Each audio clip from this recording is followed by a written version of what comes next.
Hi friends, ಇವತ್ತು spring ಆನಿಯನಿಂದ pakoda ಮಾಡೋಣ. ಇದು ತುಂಬಾ ಚೆನ್ನಾಗಿರುತ್ತೆ. ಆನಿಯನ್ ಪಕೋಡ ಹೇಗಿರುತ್ತೋ ಅದೇ ಥರನೇ ಮಾಡೋದು.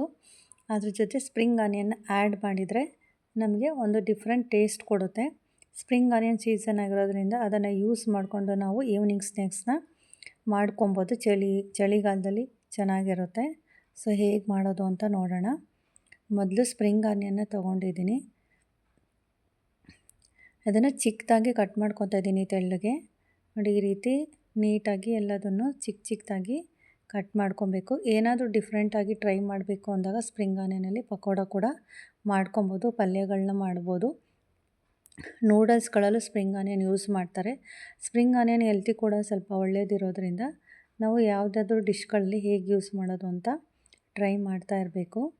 ಸೊ ನಾನು ಪಕೋಡ ಮಾಡ್ತಾಯಿದ್ದೀನಿ ಇದರೊಳಗಡೆ. ಪಲ್ಯ ಕೂಡ ಮಾಡೋದನ್ನು ಆಲ್ರೆಡಿ ವೀಡಿಯೋ ಮಾಡಿ ಹಾಕಿದ್ದೀನಿ. ಸೊ ಸ್ಪ್ರಿಂಗ್ ಆನಿಯನ್ ಪಕೋಡ ನೋಡಿ, ಇಷ್ಟು ನೀಟಾಗಿ ಇದನ್ನು ಹೆಚ್ಕೊಂಡು ಒಂದು ಪ್ಲೇಟಿಗೆ ತೆಗೆದಿಟ್ಕೊಂಡ್ಬಿಡಬೇಕು. ಇದಕ್ಕೆ ಜೊತೆಗೆ ಆನಿಯನ್ ಕೂಡ ಕಟ್ ಮಾಡ್ಕೊಬೇಕು. ಒಂದು 2 ಆನಿಯನ್ನ ನಾನು ಇದಕ್ಕೆ ಆ್ಯಡ್ ಮಾಡ್ತಾಯಿದ್ದೀನಿ. ಆನಿಯನ್ ಬೋಂಡ ಹೇಗೆ ಮಾಡ್ತೀವೋ ಅದೇ ಥರನೇ ಇದನ್ನು ಮಾಡೋದು.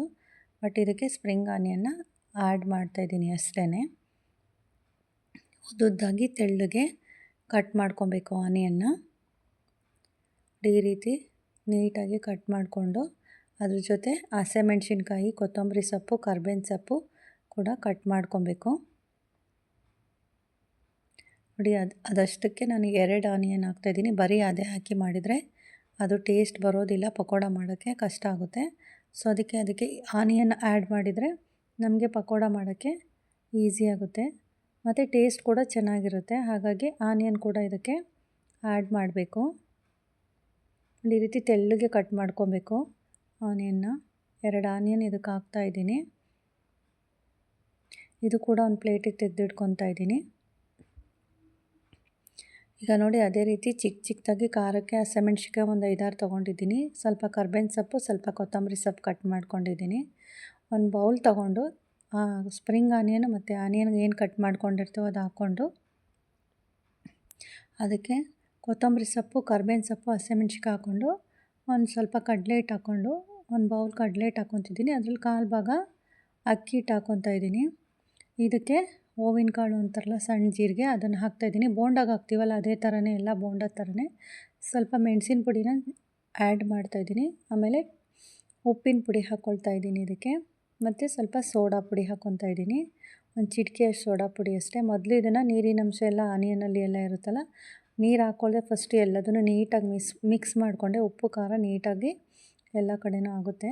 ಅದಾದಮೇಲೆ ಸ್ವಲ್ಪನೇ ನೀರು ಹಾಕ್ಕೊಂಡು ಆನಿಯನ್ ಬೋಂಡಾಗೆ ಹೇಗೆ ಹಿಟ್ಟು ಅಂಟ್ಕೊಂಡಿರುತ್ತೋ ಅದೇ ಥರನೇ ಅಷ್ಟೇ ಸಾಕು. ತುಂಬ ತೆಳ್ಳಗೆ ಕಲಿಸ್ಕೊಬಾರ್ದು ಮತ್ತು ಜಾಸ್ತಿ ಹಿಟ್ಟನ್ನು ಕೂಡ ಇದಕ್ಕೆ ಹಾಕ್ಕೊಳ್ಬಾರ್ದು. ಈ ರೀತಿ ನಾನು ಖಾರಕ್ಕೆ ಇನ್ನೊಂದು ಸ್ವಲ್ಪ ಖಾರದ ಪುಡಿ ಕೂಡ ಆ್ಯಡ್ ಮಾಡ್ಕೊಂಡಿದ್ದೀನಿ. ಮೆಣ್ಸಿನ್ಕಾಯಿ ಬೇಡ ಅಂದರೆ ಖಾರದ ಪುಡಿ ಹಾಕ್ಕೊಬೇಕು.